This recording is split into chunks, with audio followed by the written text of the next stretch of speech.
I mean, when you're thinking about your channels, I think thinking about, you kind of have to develop, it feels like long term, you develop a community out, like focus strategy, and then an internal, because you definitely need to be able to develop people down into whatever your core strategy is. But you also need to have a face outside to be able to represent, because there's some things you need to talk about, and there's overlap, because it is funny, because it is getting more and more, like with every passing moment, with every topic, if it's it deals with some Supreme Court ruling with homosexuality, or if it's like Black Lives Matter, or if it's whatever it is, there's like, you kind of look at the church, you're like, are you going to say anything?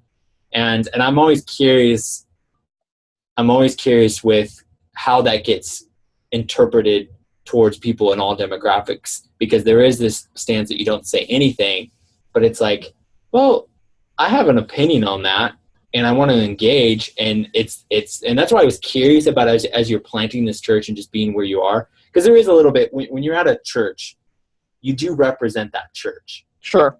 And so you have to be careful. I represent a church, and so I have to be careful, regardless of what I think and I have my own thoughts. I have to represent the history of that church, and being on staff, like I represent, so I have to respect that. And so there's difference when you're planting your own church and you're in that season early on.